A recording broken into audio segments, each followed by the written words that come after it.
At my daughter's wedding, my son-in-law's mother gave her a gift I will never forget. A maid's uniform.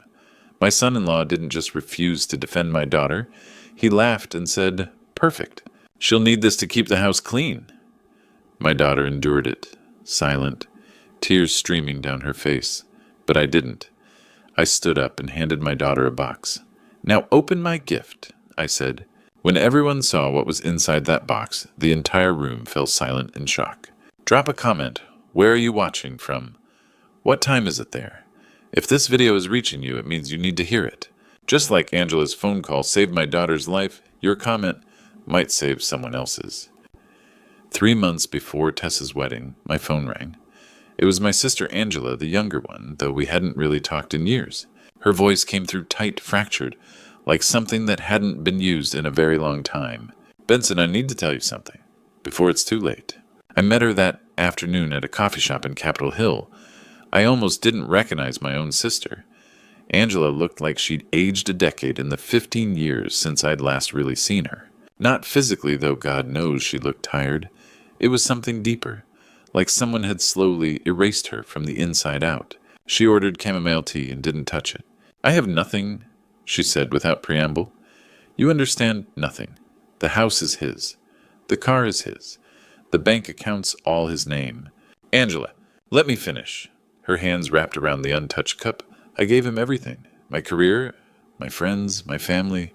And when I finally asked for a divorce, I discovered I'd given him everything that mattered." She told me about Diane then, Adam's mother, how she'd encouraged her son to protect Angela, how control in Diane's world was another word for love. 15 years, Benson, Angela whispered. 15 years of asking permission. Permission to see my friends. Permission to work. Permission to exist. I watched my sister's hands shake around that cup, and something cold settled in my stomach. "Tessa's marrying Adam," I said carefully. Angela's eyes met mine. That was when I saw the fear raw and honest. "That's why I called you," she said. "If you don't protect her now, she'll end up exactly like me. Invisible. Dependent. Trapped." She leaned across the table, and I could see the desperation in every line of her face. "She needs her own house, Benson. Legal documents.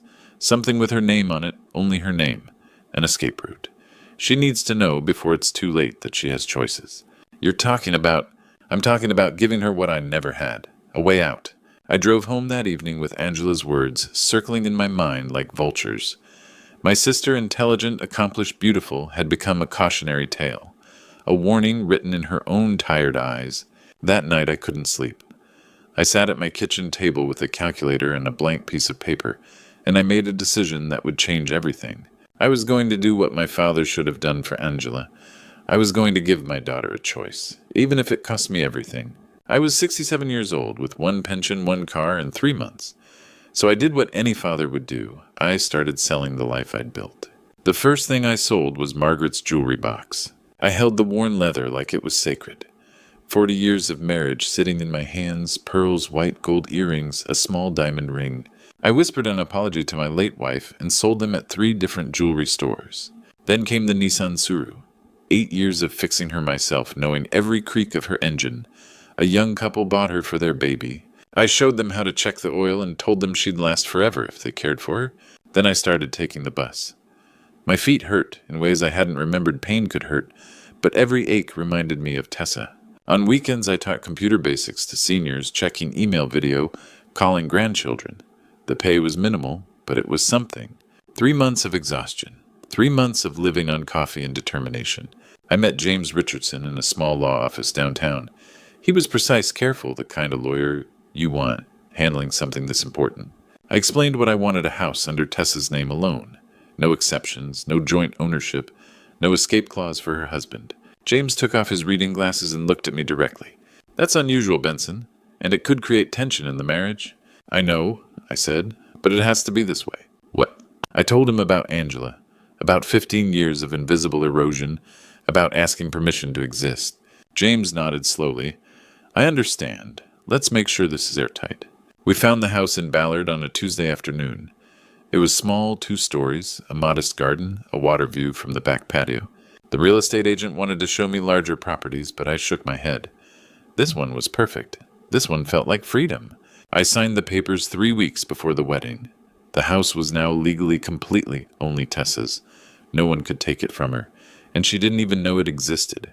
The day of the wedding arrived in a blur of white flowers and expensive suits. I sat in the front row with a small box in my jacket pocket, my hand touching it every few minutes to make sure it was real. Tessa looked beautiful. She always did. But as I watched her walk down the aisle, I saw something I hadn't wanted to see, a flicker of doubt in her eyes. Just for a second. Just enough that my father's instinct recognized it as fear. The reception was flawless. Catered, expensive, everything designed to impress. Diane made sure everyone knew the Thorns had paid for it all. Then Diane stood up. She held a box wrapped in expensive paper. Smiled that smile I'd come to recognize, the smile of someone who was about to humiliate you publicly and call it love. For our new daughter-in-law, she announced loud enough for 200 people to hear. Something practical. A proper wife understands her place. She opened the box slowly, deliberately. A maid's uniform, navy blue with a white apron. The room went quiet in a way that made my blood run cold. Adam laughed. He actually laughed and said, "Perfect. She'll need this to keep the house clean." I watched my daughter's face. I watched her eyes fill with tears. I watched her try to smile, try to pretend this was funny, try to make it okay. That's when I stood up. I didn't rush. I didn't storm. I simply stood slowly and deliberately, and every eye in that ballroom turned to me. I walked to my daughter. I took the uniform from Adam's hands and threw it on the table. Then I pulled out the small box from my jacket pocket. "My daughter deserves a real gift," I said, my voice steady and clear. I opened the box and handed Tessa the deed. Her hands shook as she took it. Her eyes moved across the words, confused, at first, then understanding, then filled with tears, but this time, different tears. "Read it," I said quietly. "Read it out loud." Her voice trembled as she spoke.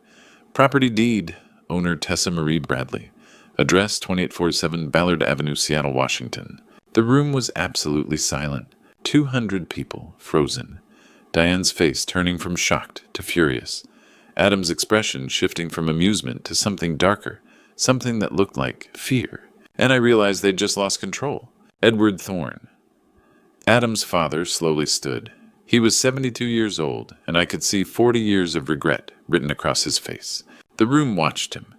Everyone sensed something was about to shift. He walked over to where Tessa sat, still holding the deed, still trembling.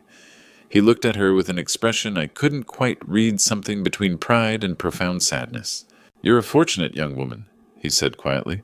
"A very fortunate young woman." Tessa looked up at him confused. Edward's eyes moved to me. My daughter never had this kind of fortune. The reception had gone completely silent. 200 people had learned how to hold their breath. My daughter married young. Edward continued, his voice steady, but thick with something I recognized as pain. "She married a good man. That's what we all told her.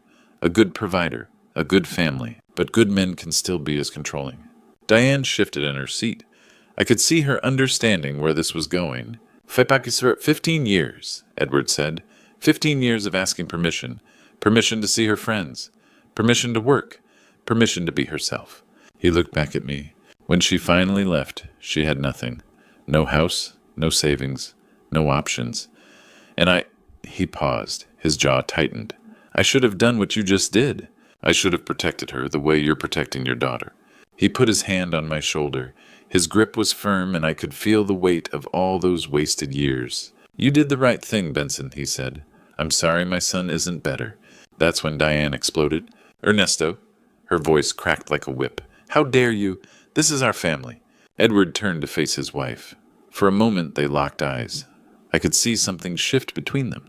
Something that had probably been building for decades. He simply sat back down. He didn't defend himself. He didn't argue. He just sat down and turned his attention to his plate, completely dismissing his wife's outrage. And that's when I saw Adam's face truly change. The smile was gone. His jaw went tight.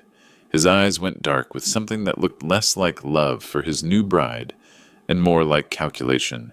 He leaned over and whispered something to his mother, something urgent and low. I didn't need to hear the words. I already knew what he was thinking.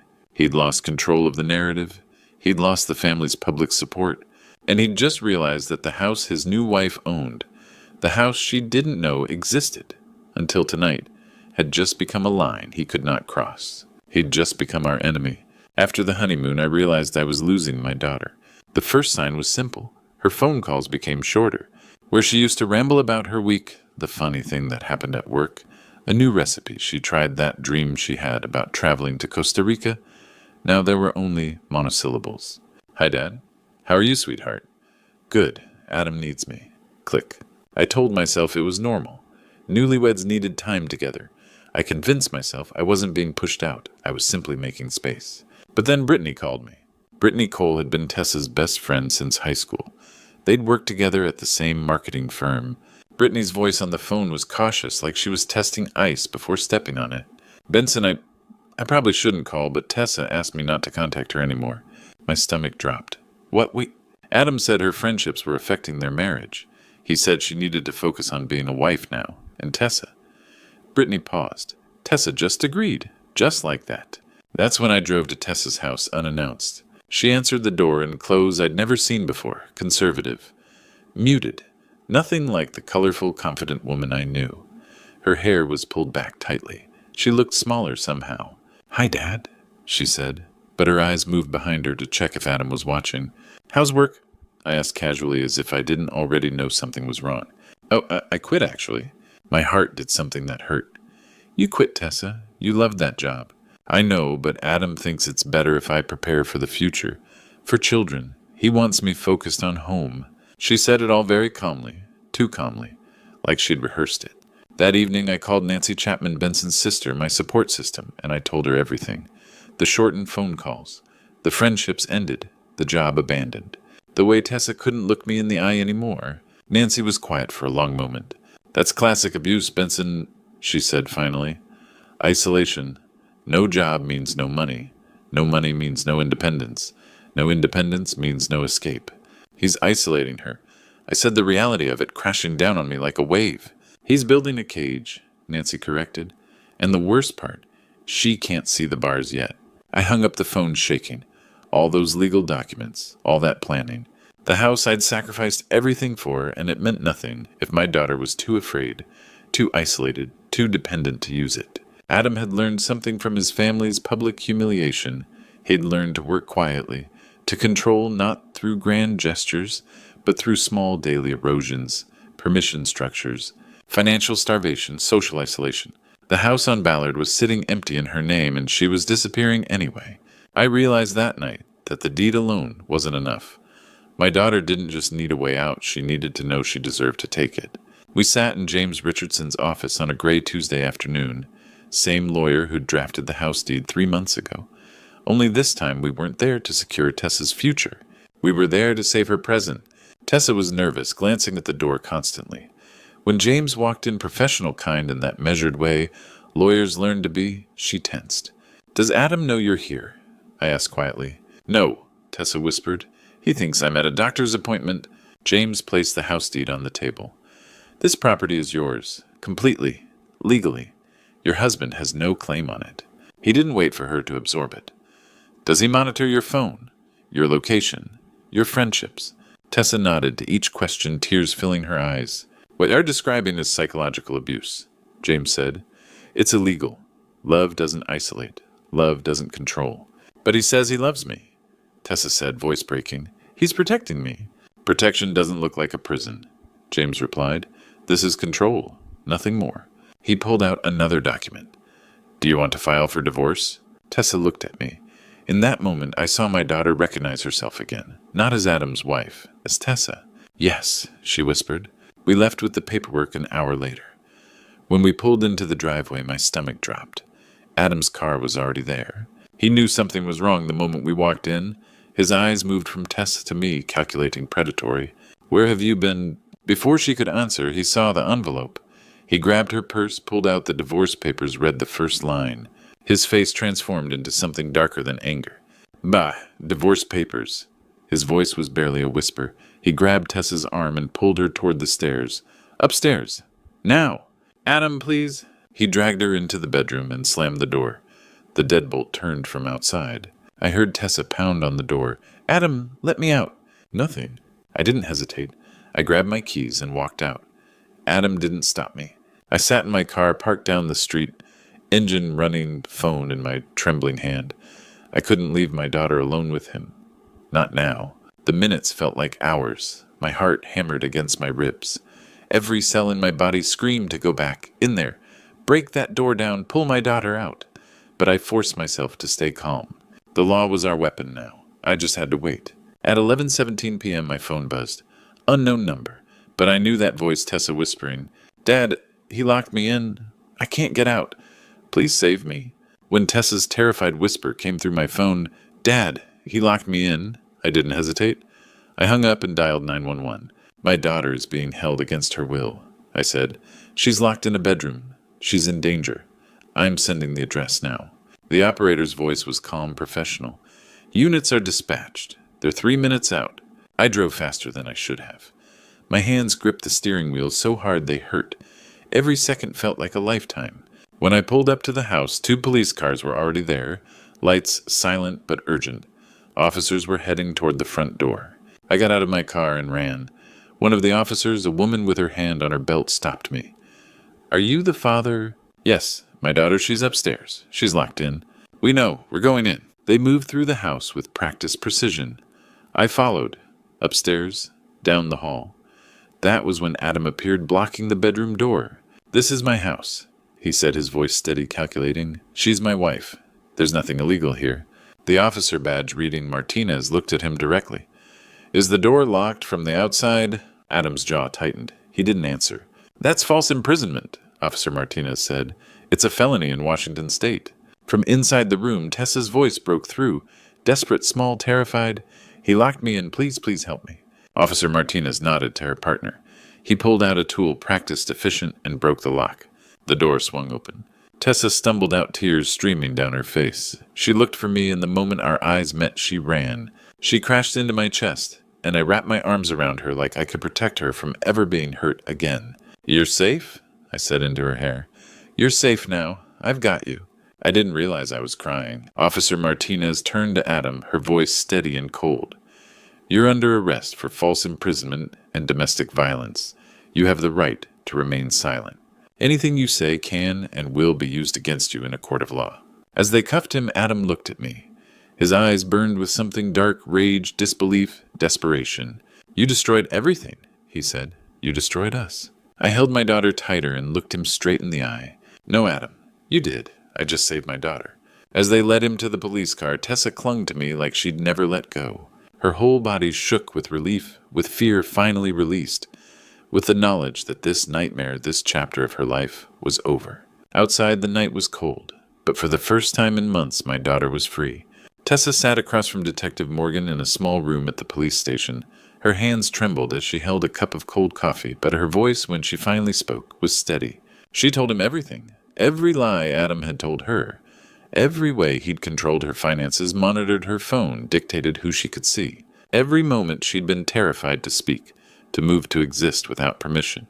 She described the isolation, how friendships dissolved, how her job became impossible, how she'd slowly disappeared from her own life. 15 months of psychological manipulation laid bare in painful detail. Then, almost whispering, she revealed something she had told no one: she was pregnant, only a few weeks along, and terrified Adam would use the baby to trap her. The detective's pen stopped. He wrote the rest slowly, his expression darkening. "This is serious," he said when she finished. "False imprisonment, coercive control, psychological abuse. We have a strong case." I watched my daughter nod, and I saw something I'd been waiting months to see, a spark of understanding that none of this was her fault. 3 months later, we stood in a Seattle courtroom. James Richardson stood beside Tessa, calm and prepared. Across the room, Adam sat with his lawyer, a man in an expensive suit who kept whispering strategy. The judge entered, stern, composed, familiar with cases like this. Adam's lawyer argued first. He insisted she could have left, claimed the door wasn't locked, suggested her fears were exaggerated. He painted it as a troubled marriage, not a crime. When he finished, James Richardson rose. "Your Honor," he said, voice steady, "false imprisonment isn't always physical. It's psychological captivity. My client was monitored constantly. She had no money, her husband controlled every decision, no job, he convinced her to quit. She was isolated from every source of support. Friends, family, all removed." He paused.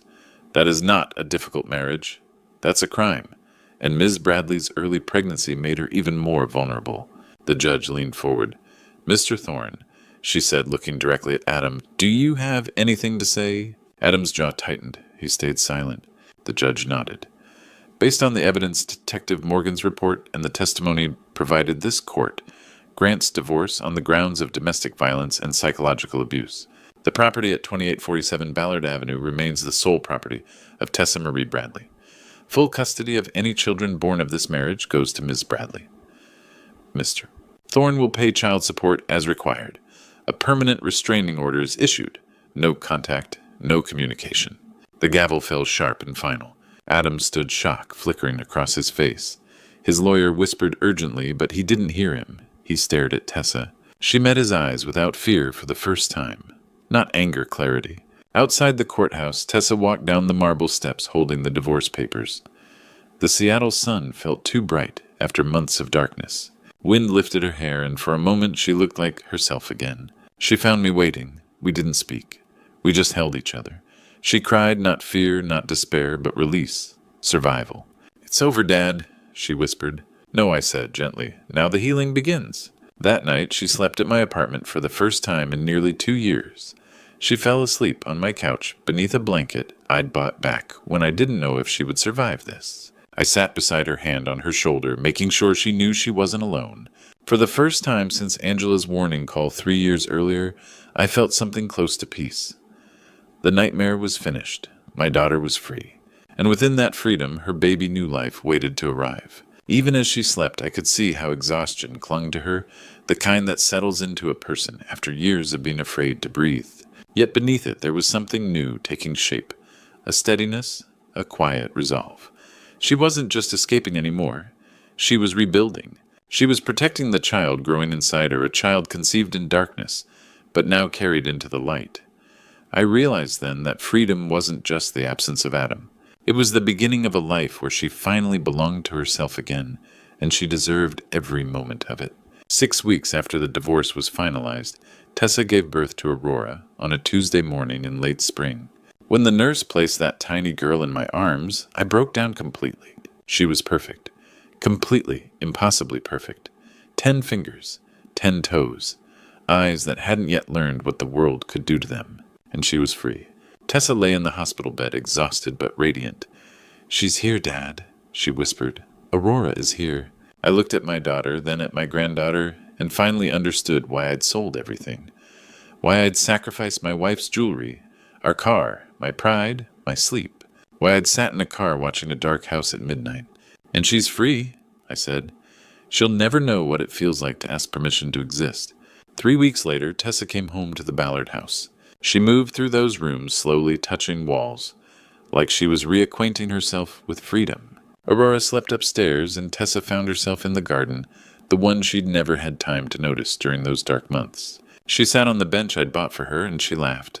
It was a real laugh, not the careful, controlled sound she'd perfected during her marriage, not the exhausted courtesy of a woman pretending to be okay. It was genuine, unguarded, hers.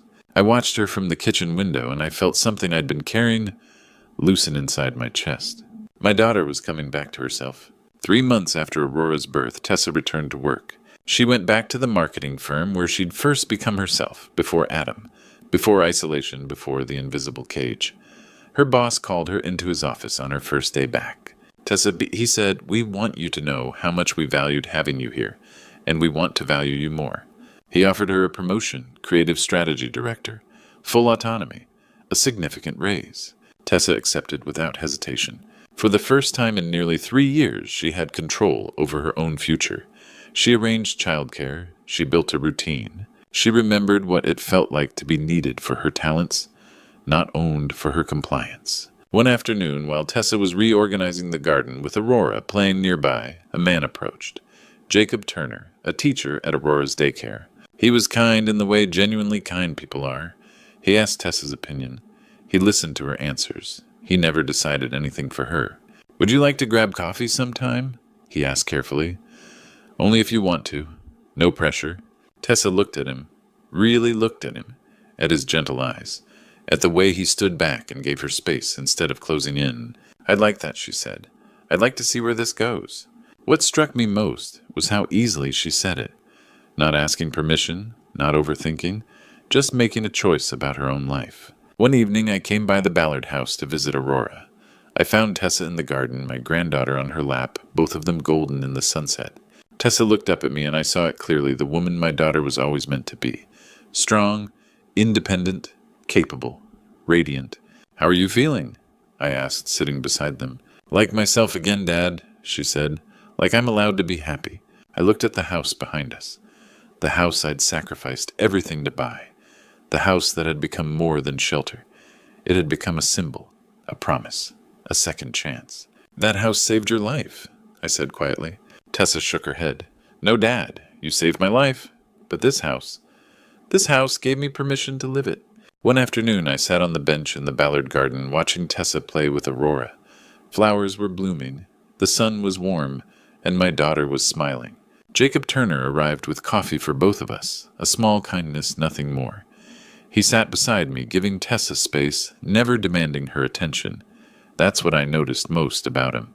He understood that love meant stepping back sometimes. Tessa held Aurora up, pointing at the garden.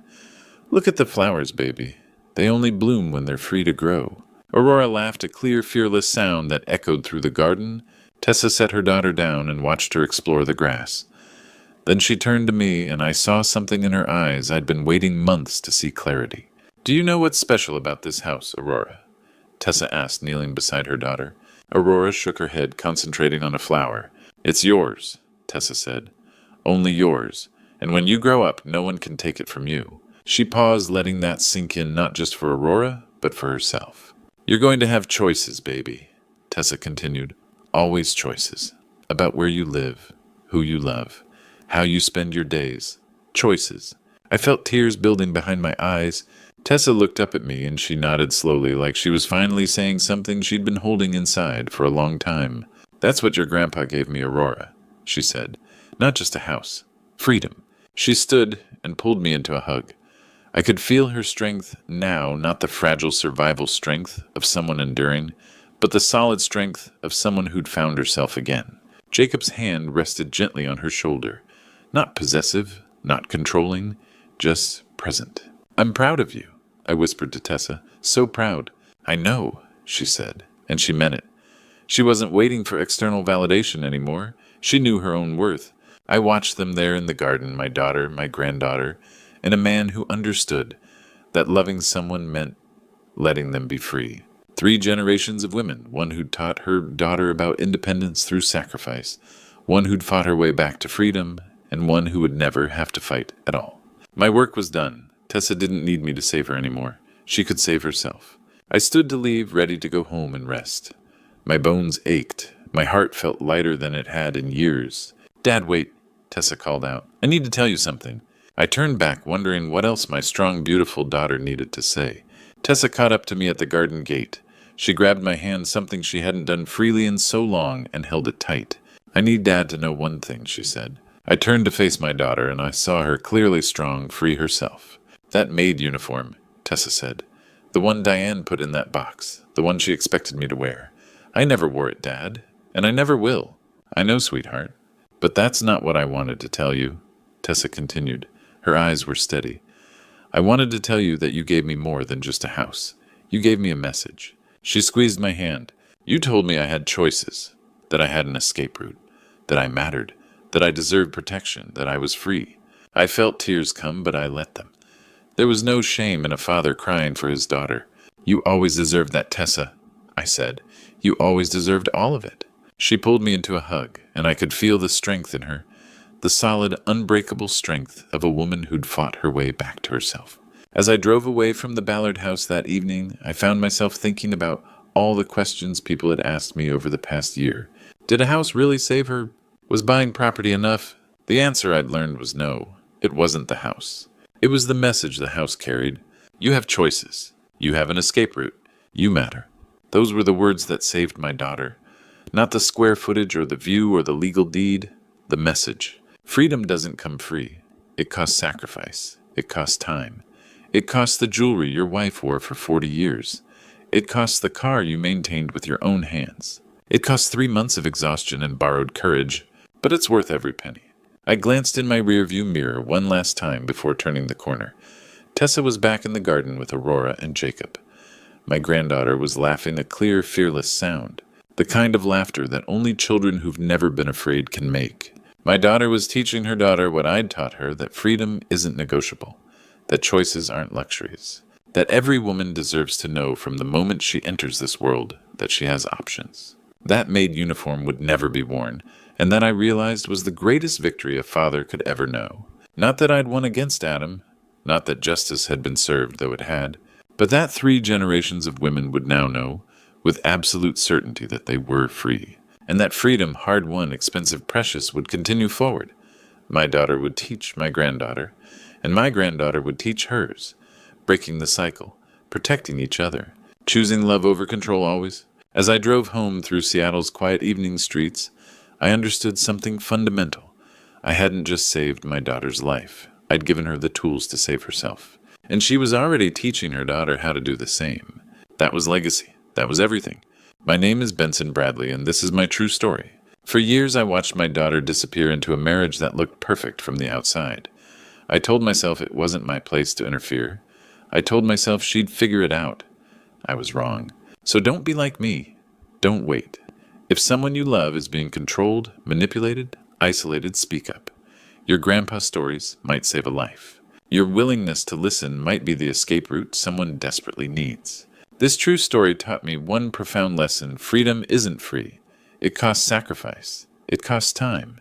It costs everything you're willing to give for someone you love. But God doesn't create us to live in cages. He creates us to choose, to flourish, to be free. When my granddaughter Aurora laughed in that garden, fearless, unafraid, I understood why I'd given everything. Because 3 generations of women would now know they had choices. That true story of Tessa's escape became my mission to share with the world. These grandpa stories aren't just entertainment. They're warnings. They're hope. They're proof that it's never too late to fight back. If you recognize yourself in this true story, if you're trapped, controlled, or afraid, please reach out. You deserve freedom. You deserve choice. You deserve to laugh without fear. Comment below. Share this story. Subscribe to our channel for more real, raw stories that matter. Because every grandpa story has the power to save someone. Every true story deserves to be heard. You ever have your own son look you in the eye on Thanksgiving and tell you to get out of his home? I have. All because I said one honest sentence during his wife's live stream. He slammed his hand on the table and shouted, "Apologize to my wife or leave." I stood up calm as ever and smiled, because what he didn't know was that my next words wouldn't just silence the entire dining room. They would shatter the entire fantasy world he thought he was living in. Before I tell you what happened in that Chicago penthouse, drop a comment below and let me know where you're watching this from. But let me back up a bit. It was 4 o'clock on a cold Chicago afternoon when I stepped out of the elevator onto the 40th floor of one of those glass towers downtown. The hallway alone probably cost more than my house. Marble floors so shiny you could shave in them, and artwork that looked like someone sneezed on a canvas and called it genius. My son David answered the door wearing a suit that probably cost more than I used to make in a month back in my plumbing days. "Dad, you made it." He pulled me into one of those quick, nervous hugs that felt more like a business handshake. The kid was wound tighter than a $2 watch. "Wouldn't miss it, son," I said, stepping into what I can only describe as a magazine spread come to life. Floor-to-ceiling windows showed the whole city spread out below like a glittering carpet. The place was decorated for Thanksgiving, but not the kind I remembered from when David was growing up. This was all imported this and artisanal that. "Let me introduce you to everyone." David said, his voice carrying that forced cheer you hear at used car lots. The living room was full of people who looked like they'd stepped off a movie set. There was Madison, some lifestyle blogger with perfectly straight hair and a smile that never moved. Brad and Jennifer, who David whispered, were potential clients. And Marcus, a photographer, adjusting professional lighting equipment like he was preparing for a magazine shoot. "Everyone, this is my father, Tony," David announced. I caught the way their eyes swept over my simple khakis and flannel shirt. Not mean exactly, but calculating. Like they were trying to figure out how I fit into their world of designer labels and perfect teeth. Sophia glided over in a dress that probably cost more than my monthly pension. Everything about her was camera ready. The kind of woman who looked like she was always posing for a picture that might be taken. Tony, I'm so excited you're here for our special Thanksgiving celebration. Special. That word should have been my first warning. David launched into what I can only call a tour, but it felt more like a sales pitch. Dad, check out this dining table. It's reclaimed wood from a 16th century monastery in Italy.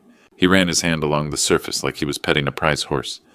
And this chandelier, hand-blown glass from Venice. I nodded and made the appropriate impressed sounds, but my eyes were wandering to things David wasn't pointing out, like the stack of unopened mail on the kitchen counter that he quickly moved when he saw me looking, or the way his smile tightened every time his phone buzzed. In my old business, you learn to read people and situations. Rich folks' houses were my bread and butter for 30 years, and I knew the difference between real wealth and the kind that was all for show. The guests were circled around Sophia, now watching her arrange professional camera equipment with surgical precision. Ring lights, fancy microphones, multiple cameras. This wasn't just dinner, this was a production. Sophia's got 50,000 followers. Brad was saying like he was talking about the gross national product of a small country.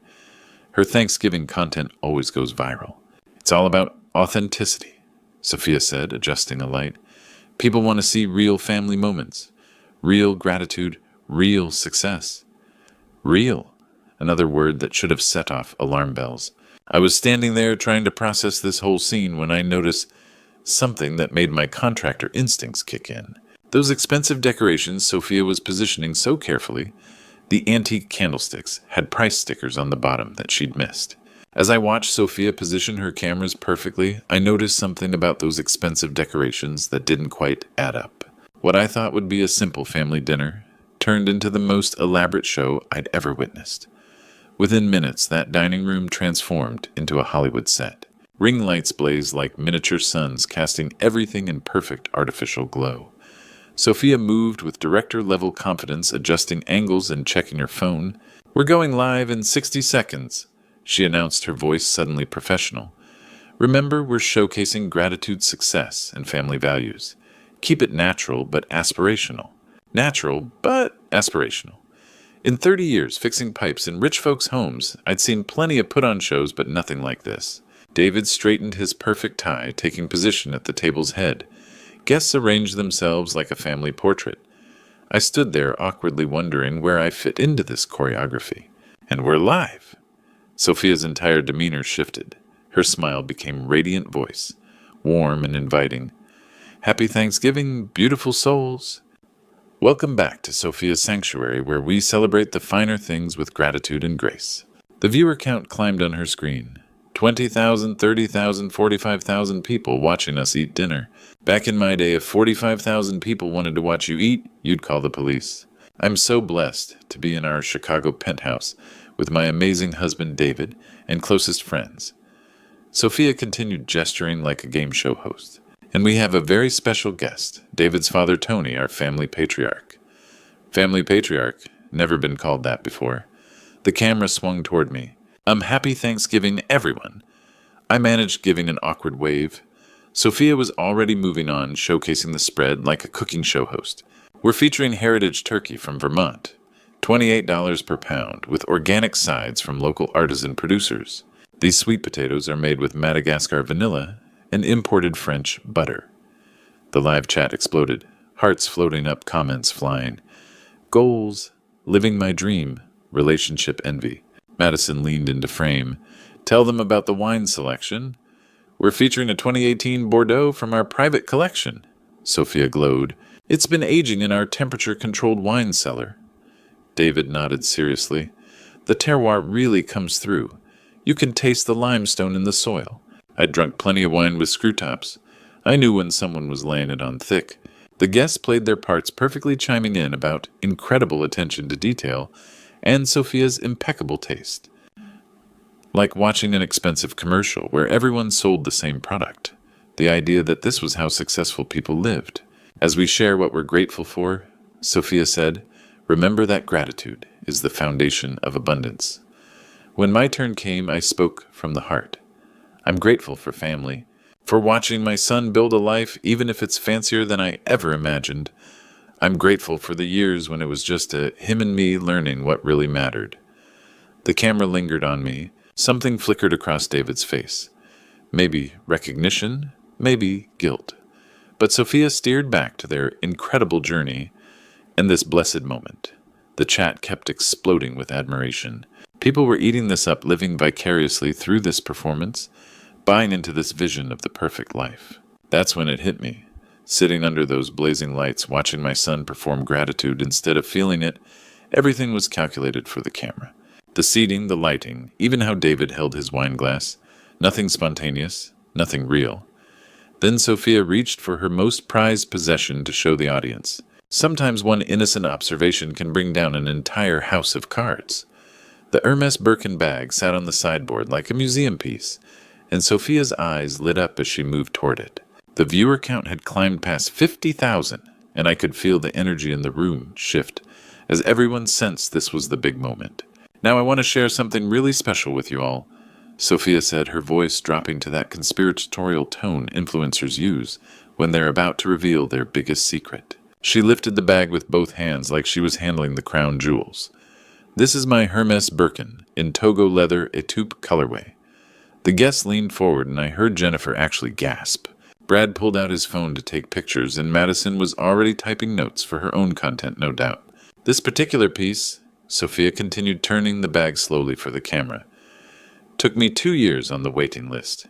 2 years. You can't just walk into Hermes and buy a Birkin. They have to choose you. She ran her fingers along the leather with genuine reverence. The craftsmanship is extraordinary. Each bag takes 18 hours to hand-stitch by a single artisan in Paris. The live chat was going absolutely wild. $sign emojis, fire symbols, comments streaming by so fast they were just a blur of excitement. The retail price was $15,000. Sophia said, pausing for effect, but honestly, it's already appreciated in value. These bags are better investments than stocks. 15,000, Madison breathed. Sophia, you're living the dream. It's not just a bag. David jumped in, playing his supportive husband role perfectly. It's a piece of art. It's legacy. The guests were practically drooling over this thing, and the online audience was eating it up. Comments about goals and inspiration and how they were saving up for their own Birkin someday. That's when my mouth got me in trouble. Huh, I said, squinting at the bag. That's funny. I could swear I saw that exact same bag at the outlet mall in Schaumburg last weekend.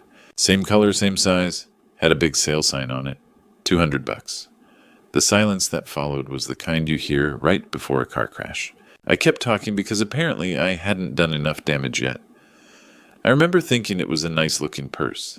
My neighbor Betty was looking at one just like it. Of course, I figured it was one of those knockoff things they sell at the outlets. You know how they make those designer-looking bags for folks who can't afford the real deal. Sophia's face went through about 6 different colors in the span of 3 seconds. The guests exchanged glances that could have cut glass. David looked like he was about to throw up. But the real fireworks were happening online. The chat had exploded into chaos. Fake outlet mall called out. The hearts and fire emojis had been replaced by skull faces and crying, laughing symbols. That's impossible. Sophia stammered, her camera-perfect composure cracking like ice in spring. This is authenticated. I have the receipt. But it was too late. Screenshots were already being shared. People were posting links to outlet stores. Someone had found the exact bag online for $199. You know what? Sophia said, her voice shaking slightly as she reached for her phone. I think we're going to wrap up today's stream a little early. Thank you all for joining us for this special Thanksgiving. The comments were brutal. Now. Busted. Fake life. 15,000 my ass. She stabbed at her phone and the red recording light finally went dark. The cameras stopped rolling, but the real drama was about to begin. Watching those guests make their excuses and leave told me everything I needed to know. Madison was first to bolt. Oh my gosh, look at the time, she said suddenly, interested in her Apple Watch. I totally forgot I have a dinner thing with my family. She grabbed her purse and headed for the door faster than a cat with its tail caught in a mousetrap. Photographer Marcus followed, mumbling about another shoot across town. Within 10 minutes, the place had cleared except for Brad and Jennifer, who huddled by the windows pretending to admire the city view while obviously discussing what they'd witnessed. David paced the living room like a caged animal, running hands through his hair, checking his phone constantly. "This is a disaster," he muttered. "An absolute disaster." Sophia planted herself on the white leather couch, tears flowing, the kind designed to be seen. "My career is ruined," she sobbed. 5 years building my brand, and it's gone because of one comment. One careless, thoughtless comment. She looked up with mascara-streaked eyes, and I felt something twist in my gut. I'd taught David that when you make a mistake, you own it. You don't blame others for telling the truth. "I didn't mean any harm," I said quietly. "I was just making conversation." Conversation. David spun around, face flushed red. "Dad, do you have any idea what you've done? Sophia's got brand partnerships, sponsorship deals. People depend on her image being perfect." "Perfect," I repeated. "Built on a lie." That's when David really lost it. "It's not a lie? So what if she got a good deal on a bag that doesn't make her fake?" But even as he said it, I could see he didn't believe his own words. The kid I'd raised knew the difference between getting a good deal and pretending you'd paid $15,000 for something that cost $200. Brad and Jennifer tried looking invisible, but their ears were stretched in our direction. This was better than cable TV. "My followers trusted me," Sophia continued, voice getting higher. "They looked up to me. Now they're calling me a fraud, sharing screenshots, making memes. I'm being torn apart online because your father couldn't keep his mouth shut." "Now hold on," I started, but David cut me off. "No, Dad, she's right." He stood between us now, protecting her from me. "You came into our home, our celebration, and embarrassed my wife in front of 50,000 people. Our home, our celebration, like I was some stranger who'd wandered in. I raised you better than this, son," I said. "I raised you to value honesty over appearances. You raised me in a 2-bedroom apartment above a pizza shop." David's shot-back voice getting louder. "You raised me to fix pipes and be satisfied with scraps. Well, I wanted more. We have more. And I won't let you drag us back down to your level." Those words hit like a physical blow. Brad and Jennifer weren't even pretending to look away anymore. "David," I said, keeping my voice steady, "that's not who you are." "This is exactly who I am," he shouted, gesturing around the penthouse. "This is what I've built. This is the life I've made." Sophia was still crying, but watching David with something like satisfaction. Like this was exactly what she'd been waiting for. "You want to stay in my house?" David's voice shook. "You want to be part of this family? Then you apologize to my wife. Apologize for humiliating her, for destroying her reputation, for ruining everything she's worked for." The room went dead quiet, except for Sophia's sniffling in distant Chicago traffic 40 floors below. "Apologize to my wife, or get out of my house." I stood there looking at my son, and for the first time in 35 years, I didn't recognize him. There comes a moment in every father's life when he has to choose between keeping peace and keeping his dignity. The silence stretched between us like a taut wire. Every eye in that room was fixed on me. David stood with his chest puffed out, waiting for me to fold, like I always had when he was a kid throwing tantrums. Sophia had stopped crying just long enough to watch my reaction, her instincts sharp as a hawk's. Brad and Jennifer had given up any pretense of privacy. They were witnessing a family civil war. 15 seconds passed, then 30. David's foot started tapping against the marble floor, a nervous habit he'd had since he was 12. The same kid who used to run to me when he skinned his knee, who'd beg for one more bedtime story, who'd proudly show me every report card like it was treasure. "Well," David's voice cracked slightly, "I'm waiting for an answer, Dad." But I wasn't ready to give him one yet. In my 68 years, I'd learned that the biggest decisions deserve more than knee-jerk reactions. I'd made plenty of those in younger days, quick choices I'd regretted for years. This wasn't going to be one of them.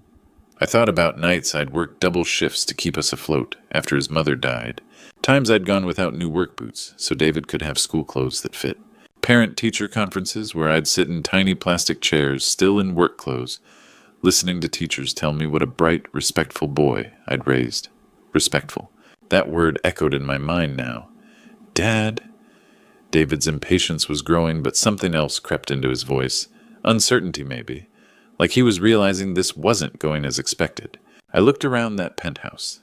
at the imported marble designer furniture, the view that cost more per month than most people made in a year. Then I looked at my son, really looked at him, and saw past the expensive suit to the scared little boy underneath. The one who'd gotten so caught up in playing dress-up that he'd forgotten who he really was.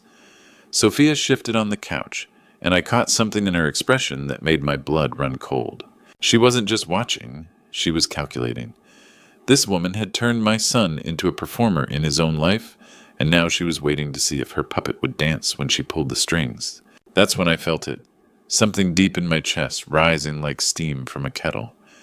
It wasn't anger exactly, though there was plenty of that. It was something older, stronger. The same feeling I'd had when I'd started my plumbing business, with nothing but a rusty truck and a toolbox full of determination. The same steel that had gotten me through 30 years of crawling under houses and fixing other people's problems while building something honest and real. Brad whispered something to Jennifer, and she nodded, both leaning forward slightly. They sensed the shift in the room's energy, even if they couldn't put their finger on what was changing. I stood up slowly, taking my time, feeling every one of my 68 years in my joints, but also feeling something else, a strength I hadn't tapped into for a long time. David's eyes widened slightly as I rose to my full height, and for just a moment, I saw a flicker of the little boy who used to look up at me like I could move mountains. "You want an apology, son?" I said, my voice steady and calm in a way that surprised even me. "You'll get one." What I said next changed everything they thought they knew about me. "I'm sorry, David, that I let you live in a fantasy for so long." The words came out calm and measured, but they hit that room like a thunderclap. David's mouth opened slightly, his brow furrowing as he tried to process what kind of apology this was supposed to be. This wasn't the groveling he'd expected from his old man. "I'm sorry," I continued, my voice carrying a weight it hadn't held in years, "that I let you think I was just some broke plumber who got lucky with a few repair jobs." Sophia's tear-streaked face went very still. Brad and Jennifer exchanged glances, suddenly paying attention in a way they hadn't before. Something in my tone had shifted the entire energy of the room. "Dad, what are you talking about?" David's voice was smaller now, uncertain. "I'm talking about the truth, son. The truth I should have shared with you years ago." I walked over to the window, looking out at the Chicago skyline I'd helped build. "When you were growing up, I didn't want you to know about the money. I wanted you to learn the value of hard work, to understand that respect is earned, not bought." I turned back to face the room. "I'm sorry I let you believe I was struggling to make ends meet while you were building this lifestyle." "What money?" David's voice cracked. "Dad, you live in that same little house. You drive that old truck." "I drive that truck because I like it. I live in that house because it's home. But David, do you have any idea how many buildings I've worked on in this city? How many property deals I've been part of over 30 years? The room was dead silent except for the distant hum of traffic far below. "I'm sorry I never told you about the investment properties, the commercial real estate partnerships, the building contracts that came my way because people knew Tony Ricci did honest work." I paused, letting that sink in. "I'm sorry I let you think I was poor while you were racking up debt, trying to impress people who don't matter." David's face went pale. "Debt? What are you talking about?" "I'm talking about the credit cards you've maxed out, the business loans you can't make payments on, the mortgage on this place that you're 3 months behind on." My voice stayed steady, factual.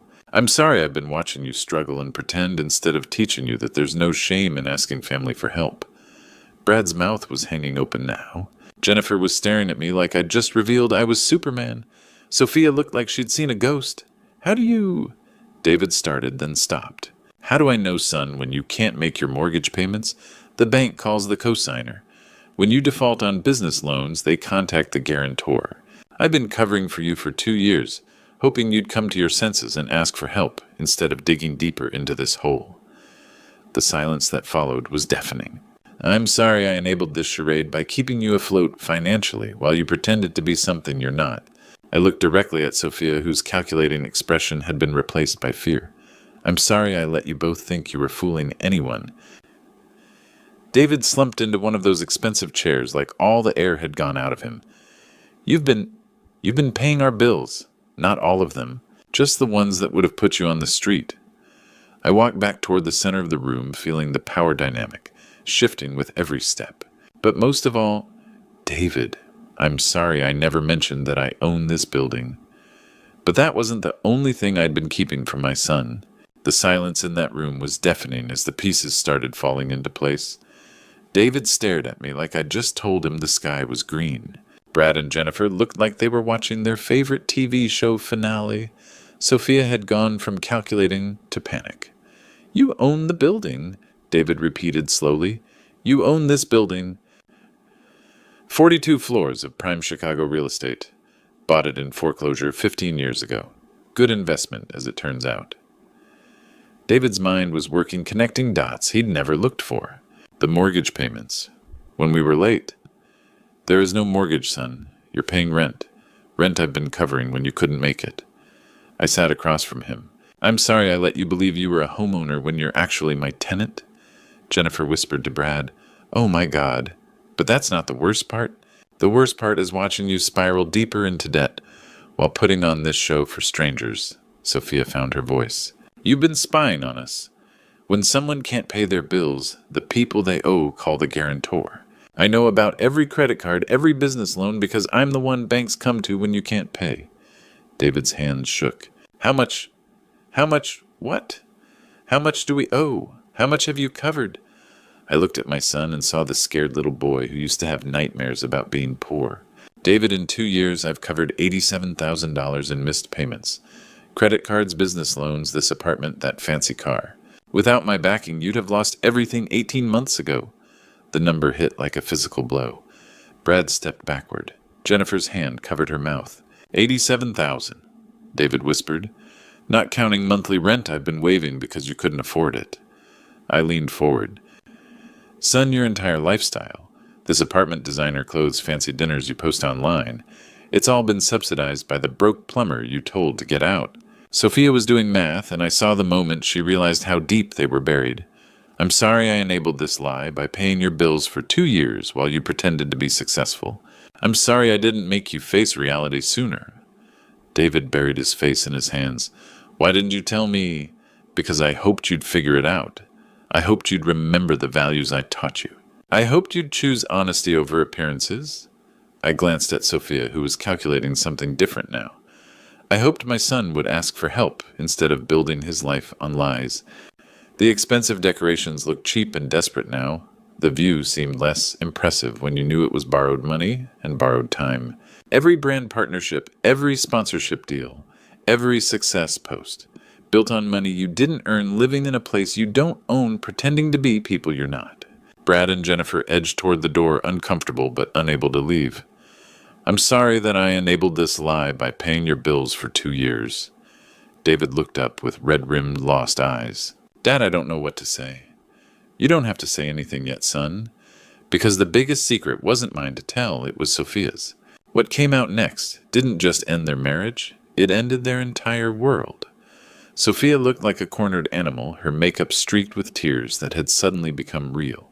The calculating look was gone, replaced by desperation. What secret? She said, voice shaking. Tony, I don't know what you're talking about. I looked at her sadly. Sophia, how long have you known that I've been paying your bills? The question hung like a blade. David's head snapped up, eyes moving between us. Brad and Jennifer stopped pretending they weren't listening. I don't. Sophia started, but the words died. Because I've got the bank records. Every payment, every loan I've guaranteed. And I've got the emails, Sophia. The ones you sent to the bank routing payment confirmations to your email instead of his. David went still. What emails? Sophia's face crumbled. David, I can explain. She's known for 18 months, I said heavily. She's known I was keeping you afloat financially, and she's been managing it, making sure you never found out where the money came from. The mortgage company called you, David said slowly. Last month, when I was in Seattle, you said it was a billing error. It was my office confirming payment schedule, I said. She's been coordinating with my accountant to make the timing look right, to make you think your business was successful when it was failing. Brad and Jennifer took another step toward the door. Every month she'd get missed payment notices. Every month she'd forward them to my office with instructions on handling it so you wouldn't know. I looked at my son. She turned your father into a silent partner in your fake success story. Sophia? David's voice was barely a whisper. Tell me he's lying. But Sophia couldn't meet his eyes. David, you have to understand. We were building something. The brand, the lifestyle. I knew if you found out about money problems, you'd want to scale back. But we were so close to making it real. Making it real by lying to me, by using my father's money while I humiliated him.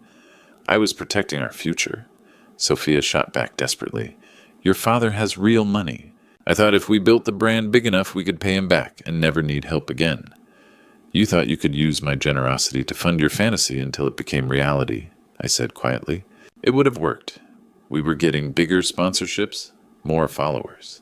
In another year, we could have been financially independent. Built on a lie, David said flatly. Our entire relationship, our marriage, all built on you lying to me about who was paying for it. The silence was different now. This wasn't tension.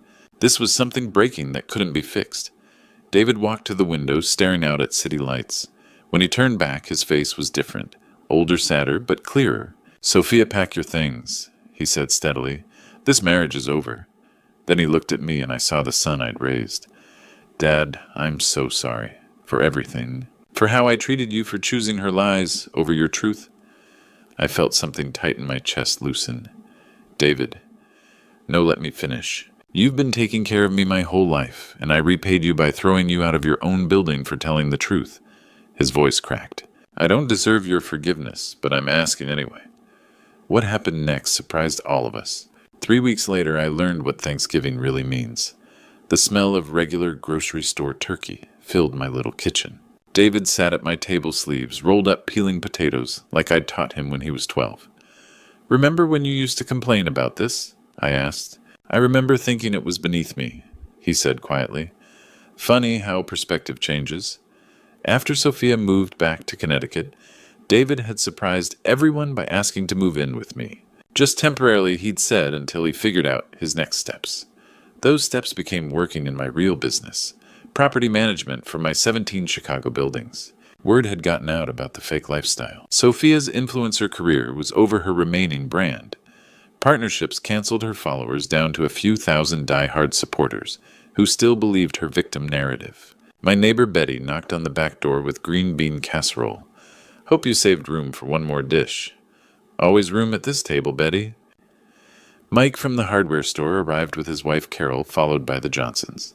7 people around my kitchen table, that seats 6, but nobody minded the folding chair from the garage. This is how we used to do it, I told David, before everything had to be perfect for an audience. The conversation flowed naturally. Neighborhood stories, gentle teasing Carol's grandbaby pictures, real talk between real people who'd known each other for years. When sharing gratitude, David spoke last. I'm grateful for a father who loved me enough to let me fail, who caught me when I fell, even when I didn't deserve it. He looked at me. Dad, I'm grateful you never gave up on teaching me what really matters. Betty dabbed her eyes. Mike cleared his throat. Carol squeezed David's hand. I'm grateful I learned the difference between having an audience and having a family. Between performing gratitude and feeling it. Between building a brand and building a life. Later, cleaning dishes together, no cameras, just father and son with dish towels, David asked, Dad, would you teach me the real business? I want to build something honest, something that lasts. Son, I thought you'd never ask. That evening on my front porch, David said, You know the real difference between that dinner 3 weeks ago and tonight. Tonight, nobody was performing. Tonight was just real. I looked at my son and saw the man I'd always hoped he'd become. Not perfect, not wealthy, not famous. Just honest, grateful, and real. If you're listening to this story, here's what I learned. Authenticity isn't a brand strategy. It's a life choice. Choose people who love you when cameras are off. Choose gratitude over performance. Choose family over followers. Because the only audience that really matters is sitting around your